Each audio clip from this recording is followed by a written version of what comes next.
It was Dipper who suggested that Star sing that solo at the end. He brought it up after we got back to Calgary while Star was upstairs going through the remnants of the estate. I was going to nix the idea since I could not see him singing a solo willingly. But Sarah surprisingly said no, that he needed that push. He needed to get out of his comfort zone.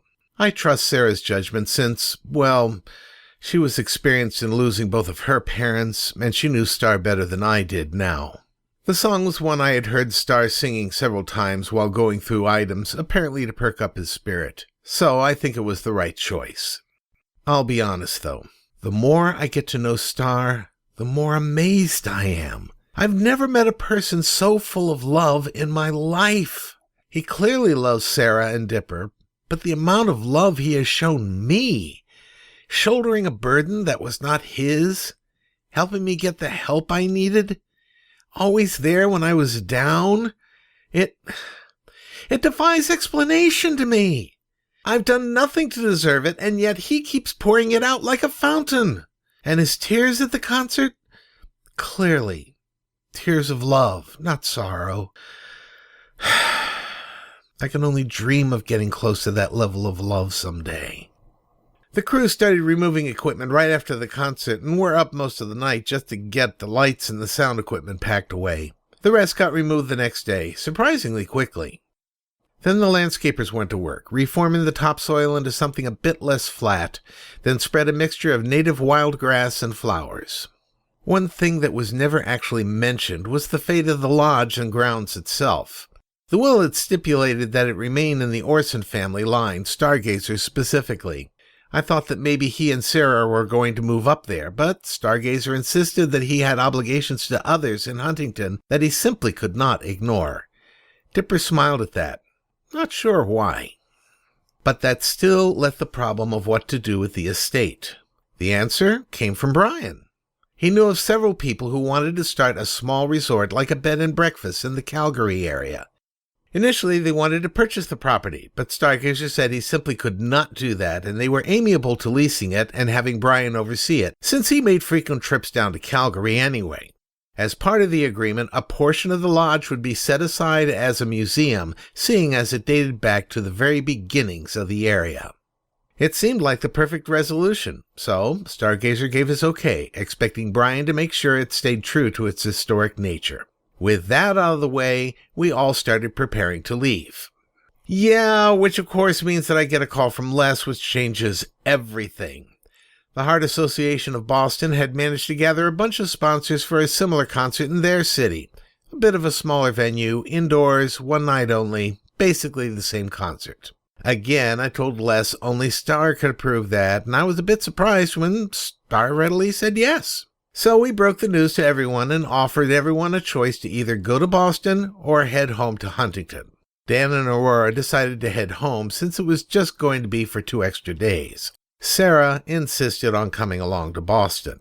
Bobby had not looked in the best of health the past few days for some reason. I'm fine, really. I just need to keep myself busy. Are you sure, Bobby? I mean, it is an extra 2 days. Dipper, I'm not leaving. I can't just let my homesickness run my life. Wait, homesickness? I forgot. You don't really know about that.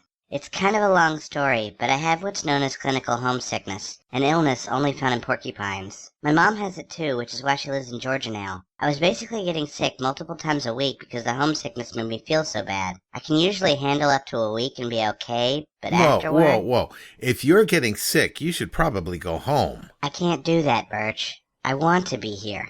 Yes, it's been hard on me the last couple days, but I've really enjoyed being here and getting to see some place other than Huntington. You'd better check with your father about that. If I do that, and he says I can stay, will you let me? He knows your situation better than I do. If he says you can go, you can go. All right, let me call him.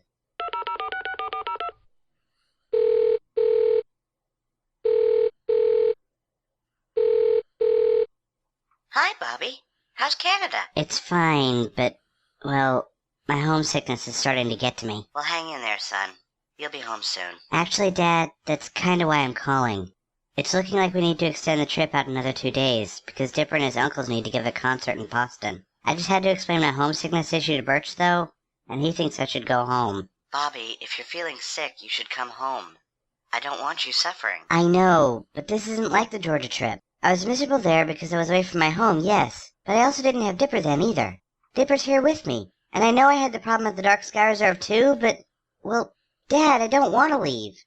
Please don't ask me to go home. Well, do you think you can hold out for 2 more days? I'll be fine, but even if I get sick, I have Dipper here to help me. Well, all right. But if it gets too bad, you call me immediately. I will, I promise. Bye, Dad. Bye, son. He says I can stay, Birch. Okay, I'll make the arrangements. Dipper, you keep a close eye on him. Don't worry, Birch. I know exactly what to do.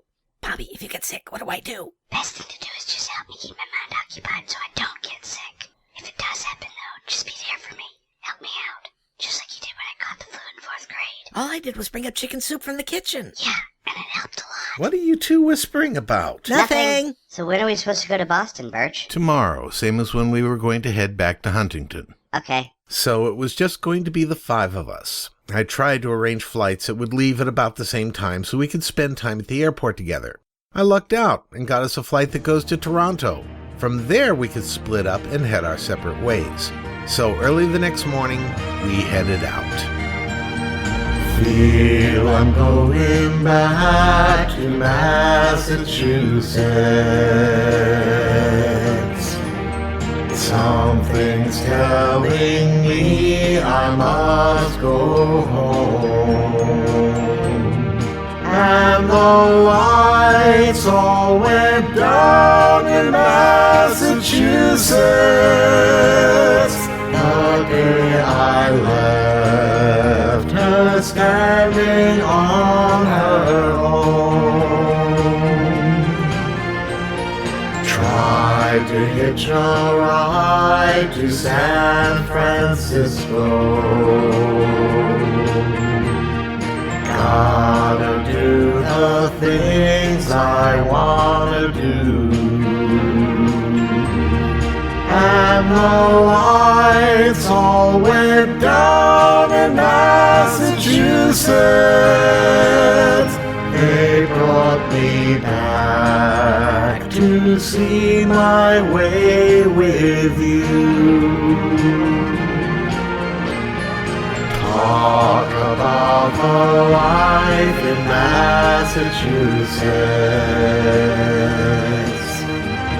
Speak about the people I have seen.